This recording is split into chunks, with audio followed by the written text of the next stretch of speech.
ఎప్పుడా ఎప్పుడా అని ఎదురు చూస్తున్న స్వామివారి పిలుపైతే అందింది. మరి ఆలస్యం చేస్తామా? స్వామివారికి దీపారాజన చేసుకుని ఏడుకొండలవాడ వెంకటరమణ గోవింద గోవింద అనుకుంటూ స్వామివారికి గోవింద కొట్టి మేము వస్తున్నాము అని తెలిపి తిరుమల ప్రయాణానికైతే సిద్ధమయ్యాము. మరి తిరుమలలో చుట్టుపక్కల అందాలు, ఆ గోపురాలను, అలానే స్వామివారి దర్శన భాగ్యాన్ని మీకు కూడా ఈ వీడియో రూపంలో కలిగిస్తాను. తిరుపతి చేరాక ఈసారైతే కొండ మీదకి అలిపిరి స్టెప్స్ ద్వారా కాకుండా బస్ మార్గంలోనే వెళ్ళామండి. ఇక్కడైతే వ్యూ అయితే చాలా బాగుంది. పొద్దుట కదా, చక్కగా మొత్తం కూడా మంచు పట్టి చూసేందుకు చాలా బాగున్నాయి వ్యూస్ అయితే. అలానే ఇక్కడ రకరకాల చెట్లు, పూల మొక్కలు రంగురంగులుగా చూసేందుకైతే చాలా బాగున్నాయి. అందుకని ఇవి కూడా కొంచెం క్యాప్చర్ చేశానన్నమాట.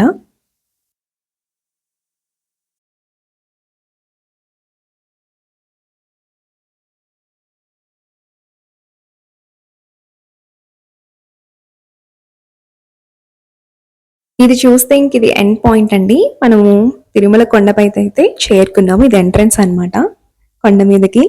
ఈ చుట్టుపక్కల అవి చూస్తేనే మనకి సగం ఆనందం వచ్చేస్తుంది అనమాట. మనసులో ఏదో తెలియని ఫీలింగ్, మనం కొండపైకి చేరుకున్నాము అని చెప్పేసి. మేము అక్కడ బస్ స్టాండ్ దగ్గర దిగేసి ఆ ముందర గేట్ ద్వారా అయితే మేము గోపురానికి అయితే చేరుకున్నాము.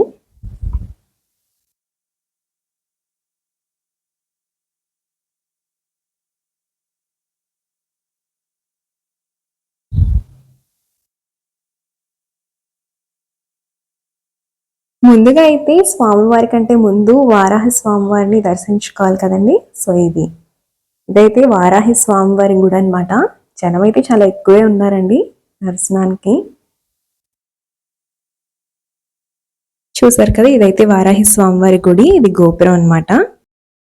వారాహి స్వామివారికి అయితే దండం పెట్టేసుకుని మేము ఇక్కడ అన్నప్రసాదానికి అయితే వచ్చామన్నమాట. ఈ అన్నప్రసాదం ఎంట్రన్స్ లో అయితే ఈ ఆర్ట్ అయితే చాలా బాగుందండి. అందరి కళ్ళు కూడా ఈ ఆర్ట్ మీదే ఉన్నాయి. సో నేనైతే దీన్ని కూడా క్యాప్చర్ చేశాను. చూసేందుకైతే చాలా బాగుంది. అలానే ఈవిడ వచ్చేసి వెంగమాంబదనమాట విగ్రహం.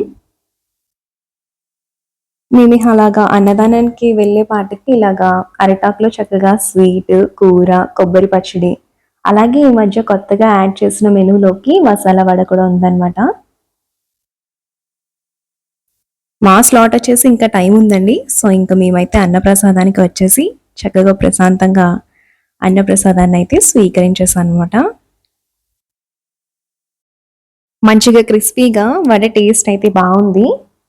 ఈ లోపుగానే చక్కగా వేడి వేడిగా అన్నం వడ్డించారు. ఆ లోపుగానే ఎంతగానో ఎదురు చూస్తున్న సాంబార్ అయితే వచ్చేసింది. ఈ సాంబార్ రుచి అయితే అసలు ఎక్కడా కూడా మనకి దొరకదండి. కమ్మగా ఉంటుంది. ఆబ్వియస్లీ సాంబార్ కోసమే నేనైతే అన్నప్రసాదానికి వెళ్తాను. ఇంక ఇక్కడ చక్కగా స్వామివారి అన్నప్రసాదాన్ని స్వీకరించుకున్నాక మాకు ఇంకా స్లాట్కి టైం ఉందని చెప్పాను కదా. సో అక్కడ మాడవీధుల్లోని ఆ చుట్టుపక్కల అన్నీ కూడా ఒకసారి చూసుకుంటున్నాం అనమాట. నేను అవన్నీ కూడా ఇక్కడ క్యాప్చర్ చేశానండి, మీరు కూడా చూడొచ్చు. ఇది వచ్చేసి స్వామివారికి అక్కడ స్నానాలు చేసేందుకు కోనేరు అనమాట. అలానే ఇవి వచ్చేసి అక్కడ చుట్టుపక్కల గుళ్ళు, ఆ గోపురాలన్నీ కూడా బయట నుంచి తీసాను.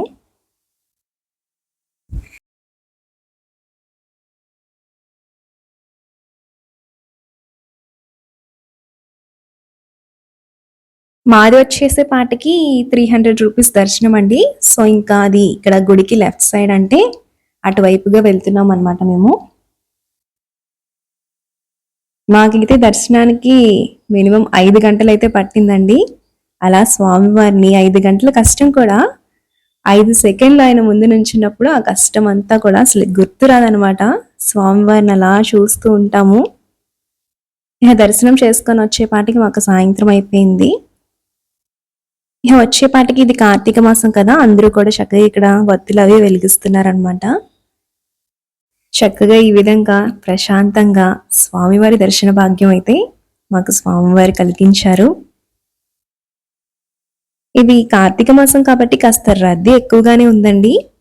కాకపోతే స్వామివారి దగ్గర 5 నుంచి 10 సెకండ్లు బాగానే నుంచొనిచ్చారు. దర్శనం అనేది చక్కగా జరిగింది.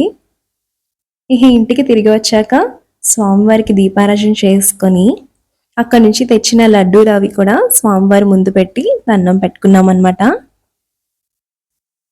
ఇక చక్కగా పూజ చేసుకుని స్వామివారి ప్రసాదాన్ని మేము స్వీకరించి చుట్టుపక్కల వాళ్ళకు కూడా పంచిపెట్టాము. అలాగే మా తిరుపతి ప్రయాణంలో చుట్టుపక్కల గుళ్ళను కూడా దర్శించుకున్నామండి. అవి కూడా ఇక్కడ చిన్నగా చూపిస్తాను మీకు. ముందు రోజు వచ్చేపాటికి ఇది కాణిపాకంలో వినాయకుని దర్శించుకున్నాము. ఆ రోజు రాత్రి అయితే శ్రీకాళహస్తిలో శివుని దర్శించుకున్నాము.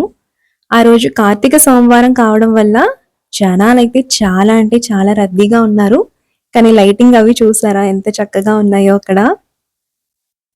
ఆ విధంగా కార్తీక సోమవారంలోనే మాకు చక్కగా శ్రీకాళహస్తీశ్వరుడి శివునిది అయితే ఒక దర్శనం కలిగింది.